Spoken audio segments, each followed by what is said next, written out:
तो तस्वीरें इस समय आप देख सकते हैं, हम आपको बताना चाहेंगे आज खाद्य आपूर्ति विभाग में जो है अचानक जो है आप देख सकते हैं इस समय जो विधायक है वो पहुंचे हैं। ये लाइव तस्वीरें इस समय आप देख सकते हैं खाद्य आपूर्ति विभाग में आज पहुंचे हैं जगमोहन आनंद। जानकारी ये मिली है कि काफी शिकायतें अमूमन आया करती थी कि जनता को सही राशन नहीं मिलता है क्योंकि सभी डिपोज जो है वो यहीं से चलते हैं और आज इसी को लेकर खाद्य आपूर्ति विभाग के जो तमाम अधिकारी थे, तमाम कर्मचारी थे, उनके साथ भी बातचीत की है और उनकी क्लास भी लगाई गई है क्योंकि कहीं ना कहीं काफी लंबे समय से कुछ ना कुछ शिकायतें जरूर समय पर मिलती रहती थी। तो इस समय जगमोहन आनंद जी समय यहाँ पर मौजूद है, क्या कुछ बताना चाहेंगे जगमोहन जी? काफी समय से जो है शिकायतें मिलती रहती थी कहीं ना कहीं खाद्य आपूर्ति विभाग को लेकर, इसको लेकर आज अचानक आप पहुंचे, अधिकारियों से मीटिंग की, क्या कुछ बातचीत हुई? मैं लगातार डीएफसी महोदय हमारे राणा जी बड़े कर्मठ अधिकारी हैं, इनके पास मेरा लगातार इनसे संपर्क था और मुझे शहर से बहुत शिकायतें आ रही थी कि भाई किसी डिपो वाले से 5,000 रुपये, किसी डिपो वाले से 10,000 रुपये, कोई इंस्पेक्टर तंग कर रहा है, कोई चीज़ है। तो आज डीएफसी महोदय से मैंने आग्रह किया कि भाई एक बार आप सारे स्टाफ को एक बार बुला लीजिए क्योंकि मैं लगातार विधानसभा के सेशन में था तो ऐसे शहर से कई जगह से बातें आ रही थी।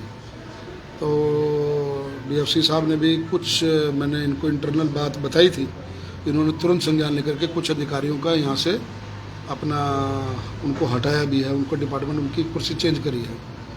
लेकिन आज अचानक मैं यहाँ पर पहुँचा और अधिकारियों को सबको बुला करके इनको सीधा सीधा वार्निंग दी है कि पब्लिक का काम जीरो टॉलरेंस पे, आदरणीय मुख्यमंत्री जी नायब सिंह सैनी जी जीरो टॉलरेंस पे काम कर रहे हैं, हमारी सरकार जीरो टॉलरेंस पे काम कर रही है। किसी डिपो वाले से पैसे लेना या रिश्वत लेना इस प्रकार का सहन नहीं किया जाएगा। ऐसा करने के लिए मैंने तुरंत अपना डीएफसी जो हमारे अधिकारी हैं राणा जी, उनको मैंने बोल दिया है कि सबूतों के साथ ऐसी चीज़ आपको मैं दूंगा और मैं तुरंत उनके ऐसे भ्रष्ट अधिकारियों को यहाँ से, चाहे वो उनकी गिरफ्तारी हो चाहे उनका यहाँ से भेजने का प्रबंध हो। तो आज सब अधिकारियों को, क्योंकि एक बार चेतावनी देना जरूरी था, सबको एक आज रूबरू मुलाकात होगी, सबसे परिचय हो गया कि करनाल विधानसभा के अंदर और कोई डिपो वाला भी अगर कोई गड़बड़ कर रहा है, वो भी आपके मार्फत मेरा संदेश है, क्योंकि अगर वो पैसे दे रहा है तो कोई ना कोई डिपो वाला भी अगर गलत काम कर रहा होगा, खाली इसलिए तो पैसे नहीं दे रहा। आम पब्लिक, आम जन को सुविधा न हो, उनको राशन जो सरकार भेजती है वो पूरा मिले, पूरी उपलब्धता के मिले। कोई नेक्सस बना करके अगर इस प्रकार से काम करेगा तो ऐसे अधिकारी और डिपो वाला भी, चाहे कोई भी हो, वो बख्शा नहीं। जगमोहन जी, अच्छी शुरुआत की आपने, लेकिन सवाल ये है कि ऐसे बहुत से अधिकारी हैं भ्रष्टाचार पे जिनके आरोप लग चुके हैं, मामले दर्ज हो चुके हैं, लेकिन मंडी का सीजन आते ही फिर दोबारा से उन्हीं को जिम्मेवारी दी जाती है क्योंकि वो नेक्सस को चलाना अच्छी तरह से भली भांति से जानते हैं, क्योंकि इस नेक्सस में सभी लोग शामिल होते हैं, चाहे कुछ एक राइस मिलर्स हो, चाहे व्यापारी हो, अन्य खरीद एजेंसियां हो, तो उन्हीं को जिम्मेवारी क्यों दे दी जाती है? क्या ये सिस्टम ऊपर तक सेट होता है? इस सिस्टम को तोड़ेंगे आप? यहाँ कोई ऊपर और नीचे नहीं है, यहाँ कोई और ऊपर नीचे नहीं है। यहाँ पर ऊपर नायब सिंह सैनी जी हैं और नीचे यहाँ जगमोहन आनंद है, बीच का कोई रास्ता नहीं है। हमारे मुख्यमंत्री जी जीरो टॉलरेंस की नीति पर हैं और डीएफसी साहब को बिल्कुल क्लियर बोल दिया, ऐसे कोई अधिकारी जो लगातार शिकायतों में या जिनके ऊपर दागदार हैं, उनको अब सीजन जो शुरू, क्योंकि गेहूँ का सीजन सिर पे आ गया, उसके बाद जीरी का सीजन है, ऐसे किसी अधिकारी के बारे में अगर डीएफसी साहब के पास शिकायत है, ये तुरंत मेरे संज्ञान में लेंगे, उसको चाहे मौके पे तबादला करें। ऐसा कोई अधिकारी, डीएफसी साहब को भी बोल दिया, ऐसे किसी भी अधिकारी को वो महत्वपूर्ण जिम्मेवारी नहीं देने वाले। सभी अधिकारियों से, कर्मचारियों से आज मीटिंग की आपने? उनसे मेरा व्यक्तिगत परिचय हुआ है, उनको मैंने बता दिया है, बिल्कुल क्लियर बता दिया है कि करनाल में अगर आपको रहना है, इस विधानसभा में आपको काम करना है, तो अपनी आदत ईमानदारी की डाल लो, जिसने अपना तबादला कराना है तबादला करा लो, अन्यथा फिर 5 साल करनाल का मुंह नहीं देखोगे और जो कोई स्ट्रैप में फंस गया तो वो बख्शा नहीं जाएगा। सर, सभी डिपो होल्डर्स भी दूध के दूल्हे नहीं होते हैं, वो भी कहीं ना कहीं मैंने पहले कहा है कि अगर कोई रिश्वत दे रहा है तो गलत काम कर रहा है ना। डिपो वालों को भी ये समझना चाहिए कि जिस राशन के ऊपर एक गरीब का हक है, अगर वो उनको ईमानदारी से नहीं मिल रहा, अगर वो उसमें गड़बड़ कर रहे हैं, वो कितना भी बड़ा नेक्सस क्यों ना हो और किसी भी पार्टी से संबंधित क्यों ना हो, मेरी उसके साथ कोई जानकारी, कोई रिश्तेदारी नहीं। विधायक जी, बाहर कुछ एक डिपो डायरेक्ट मिले हैं, उन्होंने स्पष्ट तौर से बोला है कि कुछ एक इंस्पेक्टर डिपो पे आते हैं, शराब पीते हैं, हाथापाई तक करते हैं और ये शिकायतें देने के बाद भी कोई कार्रवाई नहीं होती। इसीलिए मैं यहाँ आया ना, इसीलिए मैं यहाँ आया।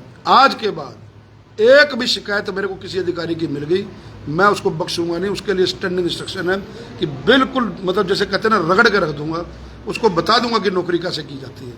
किसी भी डिपो वाले को अगर तंग किया तो वो बख्शा नहीं जाएगा। और डिपो वालों से भी मेरा निवेदन है कि ईमानदारी से काम करना सीखे।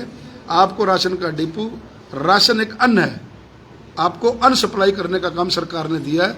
ईमानदारी के साथ आप जनता की सेवा करें, ईमानदारी के साथ जो हमारी करनाल की जनता है उसको राशन की सप्लाई अगर आप करेंगे तो है आप ठीक रहेंगे। अदरवाइज मैंने कहा किसी भी पार्टी से संबंध क्यों ना रखते हो, मुझे जनता ने अगर चुना तो ईमानदारी के लिए चुना, उनको मैं उनके हितों के साथ मैं खिलवाड़ होता नहीं देख सकता। सेशन से आप होकर आए हैं, वहां भी काफी मुद्दों को आपने उठाया। सबसे बड़ी बात जो ड्राइविंग लाइसेंस का मुद्दा था उसको भी काफी जोरों शोरों से आपने उठाया, क्योंकि पहले भी आपने कहा था कि जल्द से जल्द जो लोगों को परेशानी आ रही है, बार बार टेस्ट उनके कैंसिल होते हैं, वो अब नहीं होंगे। तो उस मुद्दे पर क्या कुछ बातचीत हुई? सरकार ने कुछ इस पर आश्वासन दिया, मुख्यमंत्री जी से बात हुई हो कि जो होंडा एजेंसी के साथ जो टाइअप हुआ है, MOU साइन हुआ है, क्या उसको खत्म करेंगे? देखिए, विधानसभा में बात उठाने का मतलब ऑटोमेटिक ऑन रिकॉर्ड चीज़ आ जाती है और सारे मुद्दे मैंने ऑन रिकॉर्ड वहाँ दे दिए हैं।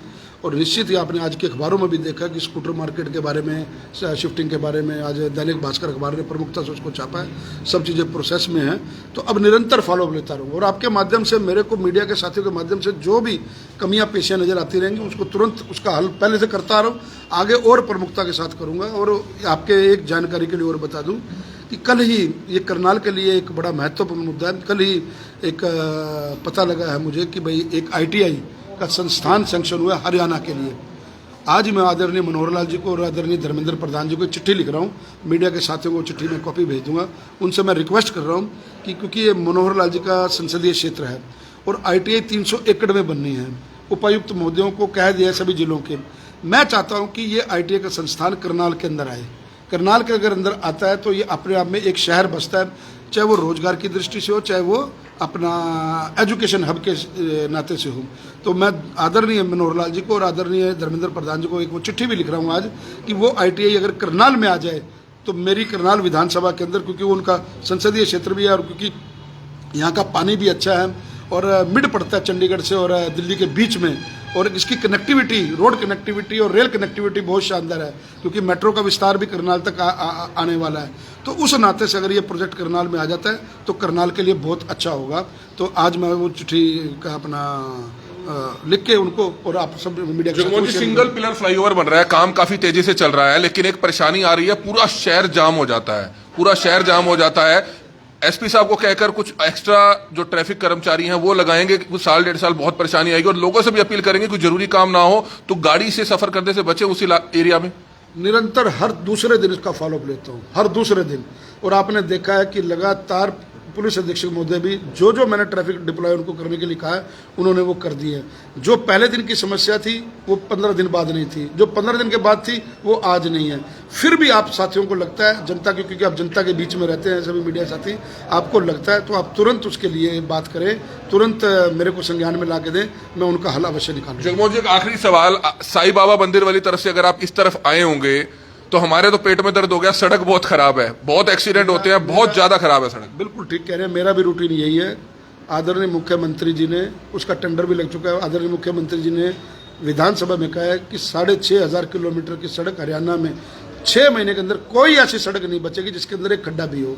तो मैं समझता हूँ इसके बाद सारे ऑटोमेटिकली बात खत्म होती है। लेकिन करनाल की सड़कों की विशेषतर, इन सड़कों के भी टेंडर हो चुके हैं, जल्दी इन पे काम शुरू होगा। भ्रष्ट अधिकारियों को लास्ट में कोई मैसेज देना चाहेंगे? बिल्कुल, अपना इंतजाम कर लें, भ्रष्ट अधिकारी कोई करनाल में रहने नहीं दिया जाएगा। कोई भी किसी भी डिपार्टमेंट का है उसको करनाल में नहीं रहने दिया जाएगा। तो बिल्कुल बड़ी खबर है, आप देख सकते हैं किस तरह से जगमोहन आनंद इस समय खाद्य आपूर्ति विभाग में पहुंचे हैं, कार्यालय में पहुंचे हैं, जहां पर अधिकारियों की जमकर क्लास लगाई गई है, अधिकारियों की जमकर क्लास लगाई गई है। तो ये बड़ी खबर इस समय आप देख सकते हैं, हम आपको बताना चाहेंगे। तमाम अधिकारियों से वो मिले हैं, तमाम अधिकारियों से मिले हैं और उनको सीधे तौर पर सख्त निर्देश दे दिए गए हैं कि भाई सुधर जाओ, नहीं तो बख्शे नहीं जाओगे। खाद्य आपूर्ति विभाग कार्यालय में इस समय मौजूद है, जहां पर आप देख सकते हैं सभी अधिकारियों में हड़कंप जरूर मच जाता है, क्योंकि आज खुद विधायक जगमोहन आनंद यहां पर पहुंचे, सभी अधिकारियों की सख्ती से क्लास लगाई कि भाई अब भी समय है, सुधर जाओ। और सबसे बड़ा सवाल हमने ये पूछा कि दागदार अधिकारी जिन पर पहले भी भ्रष्टाचार के कई आरोप लग जाते हैं, कई घोटालों के आरोप लग जाते हैं,